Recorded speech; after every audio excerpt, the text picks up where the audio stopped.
All right, I'm going to try something a little different. This is my Quizlet set, and I'm going to go through here and talk about each one. So the Watauga, the first thing you need to know about the Watauga was this is the first lasting settlement in Tennessee. It was built along the banks of the Watauga River. They had planted beans. James Robertson was one of the main people here, and we'll talk about him later when he goes to the Cumberland settlement. This is the first major settlement, and it's eventually going to be part of, or called Elizabethton, Tennessee. Um, Angel Island. Angel Island was the immigration station on the west coast where Asian immigrants, mostly Chinese, gained admission to the U.S. at San Francisco Bay. Between 1910 and 1940, 50,000 Chinese immigrants entered through Angel Island. Questioning conditions at Angel Island were much harsher than Ellis Island, and this was part of the racism of the United States that they wanted more Europeans, which are coming in Ellis Island, versus the Chinese and the Asians that were coming in at Angel Island. The Cumberland Gap. Daniel Boone used this route or this gap through the Appalachian Mountains, and it becomes Wilderness Road. We talked in class about he cleared all of this area out, and this is going to be the main passageway for the pioneers to get across the steep mountains, and it's going to expand and allow people. It's going to allow the Watauga settlement to come in and the Cumberland settlement, and to come in and people to settle Kentucky and Tennessee. The Paleo, they was the first group of prehistoric Indians. They're the ones that followed the mastodons into Tennessee. They were nomads, so they followed and tracked the mastodons and went wherever they went. They were they were non-civilized and not really complex. Prohibition is the 18th Amendment. This is often referred to as the Noble Experiment. We talked very briefly about this back last semester. This legislation banned the production, sale, and consumption of alcoholic beverages, so you can no longer buy and sell alcohol or even create it. It is found in the temperance movement of the 1800s, the Progressive Era. It became increasingly unpopular and was eventually repealed. They took back or repealed the amendment. However, it did lower the amount of drinking within the United States, so it did do what it was intended, just not as much. The Battle of the Bluffs. This was Dragon Canoe, and about 400 warriors came to wipe out the Cumberland settlement or Fort Nashboro and the surrounding settlements. Dragon Canoe and his warriors ended up losing the battle after Charlotte Robertson let out the hunting dogs at Fort Nashboro, and it chased them off. Spanish-American War. This was the conflict between the United States and Spain. The U.S. wanted to allow the Cubans to fight for their independence, and it ended with the U.S. gaining Puerto Rico, Guam, and the Philippines. And after this battle, the U.S. now had imperialistic tendencies. They had an empire. It emerged for the first time as a world superpower.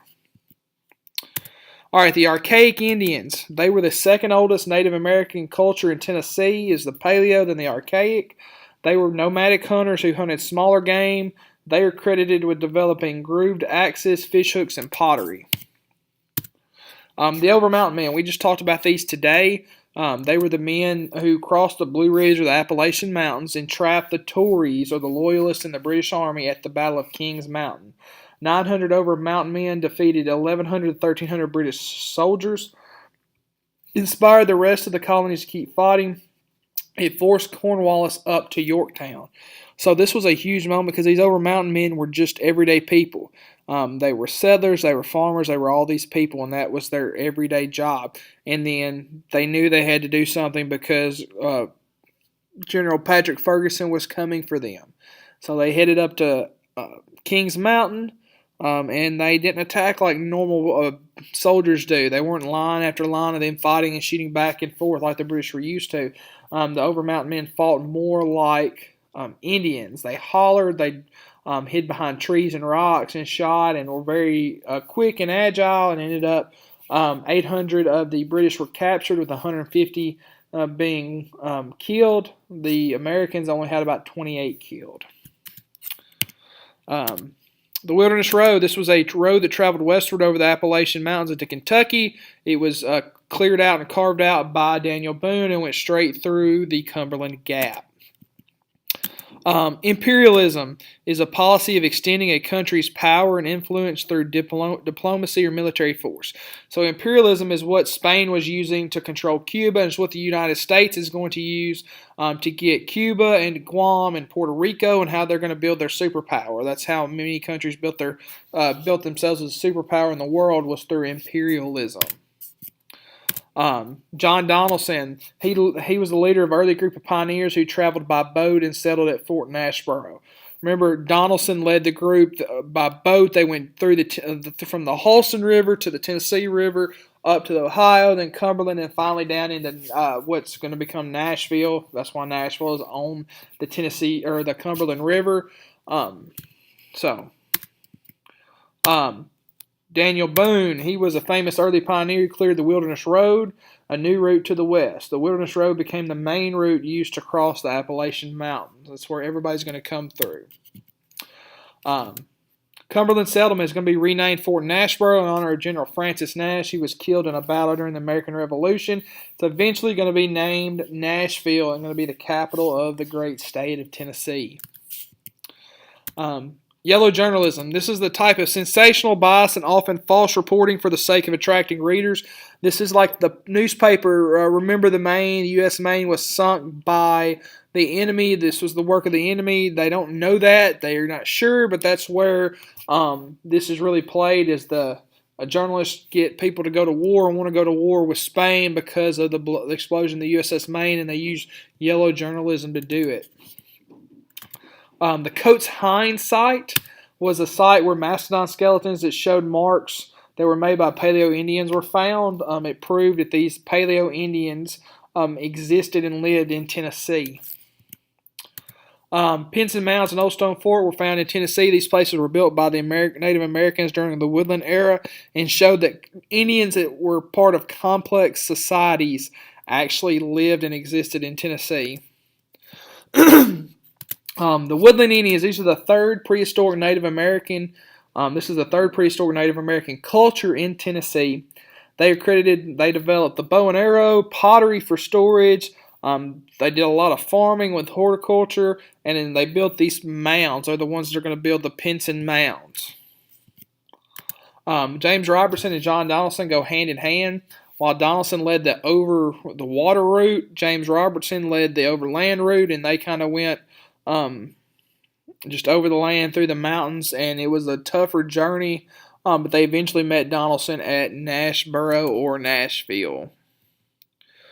Thomas S. Spencer. Thomas Sharp Spencer, he was usually regarded as the first white settler in Middle Tennessee. He lived alone in the hollow of a giant sycamore tree at Bledsoe's Lick and is known for his physical strength. He's the guy that we talked about. He was breaking up a fight, and he picked the guy up and threw him over a tall fence. And when the guy kind of finally came to, he asked Spencer if he would throw or set his horse back over so he could leave. He's just a big, strong guy. Thomas Walker, he was the first to explore the Cumberland Gap, and he gave it its name. So because of Walker, the Cumberland Gap got its name. Chucalissa Indian Village is just outside of Memphis. It was created by the Mississippian Prehistoric Group, and it contained many homes. Mississippian Indians were the last major prehistoric Native American culture in Georgia, known for being large-scale farmers and mound builders who traded throughout North America. The Pinson Mounds, this was this larger group of woodland Indian mounds used for burials, are found in Jackson, Tennessee. We just say Jackson because most people don't know where Pinson is, but it was in Pinson at Pinson Mounds. That's why they're called the Pinson Mounds. But they used some of these for burial. Some were just ceremonial, but there were a few that were for burial. Tennessee is from a Yuchi word that was translated and changed from Creek to Cherokee and finally written down by Europeans.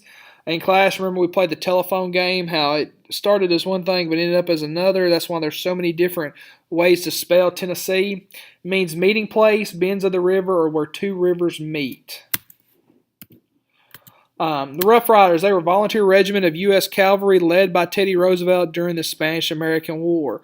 They went to Cuba and Puerto Rico and fought the Spanish. All right, the 19th Amendment was ratified in 1920. Susan B. Anthony and Elizabeth Cady Stanton wrote it. It stops any U.S. citizen or makes sure that any U.S. citizen cannot be denied the right to vote on the basis of sex. So basically, just because you're a woman doesn't have anything to do. You can vote if you're a 21-year-old man and a 20-year-old woman. They both can vote. The Constitution allows the states to determine qualification for voting, and until the 1910s, most states disenfranchised or did not let women to vote. The amendment was the culmination of the women's suffrage movement in the U.S., and it gave women the right to vote. Henry Burns, he was a guy in the Tennessee legislature. He was originally against women's suffrage, but his mom sent him a note on the day of the vote, and it said, be a good boy and vote for women's suffrage. And so that kind of changed his mind, and he voted. It was tied, and he gave the passing vote to allow women to vote. Now, the reason this was a big deal is Tennessee's called the Perfect 36 is because to get this passed, you needed at the time, I think there's 48 states. You needed 36 of them to join in, and Tennessee passed it and became the 36th state. So because of that, the 20th Amendment was added to the 19th Amendment was added to the Constitution in 1920, and women have the right to vote because of Harry Burns from Tennessee. The USS Maine was the USS battleship that exploded in Havana Harbor. Evidence suggests an internal explosion. However, Spanish military was framed by yellow journalism. The incident was a catalyst, or means it helped start the Spanish-American War. William Bean was an early Tennessee settler. He built a cabin on the Boones Creek in the Watauga River areas. So he was one of the first permanent settlers in Tennessee. Ellis Island is the opposite to Angel Island. It was an island in New York that was formerly the principal immigration station for the U.S. So most of the immigrants to the United States are going to pass through Ellis Island. This is mainly for European immigrants. And another side note, this was not as stringent. The coming in and being accepted was not as stringent, as harsh, and as tight for Ellis Island as it was for Angel Island because of the racism. All right, finally, Old Stone Fort was found in Manchester, Tennessee, and was used for ceremonies. It's just a bunch of brick walls that we misnamed as a fort, and it's called the Old Stone Fort, and it's stuck. This proved that the archaic woodland Indians were present in Tennessee. Now, this is really going to be two quizzes. You're going to have the review quiz and then the Tennessee history quiz, but it's going to be about 10 to 15 for each one. You get 2 grades, 1 for each. That way, if you don't do well on one, I don't have to make you retake and do everything for that one. You can just retake the one you had trouble with. If you've got any questions, please let me know. This is Monday the 28th, and this is going to be on Thursday, January 31st. So that's the day. It's our mid-9 weeks test. Thanks.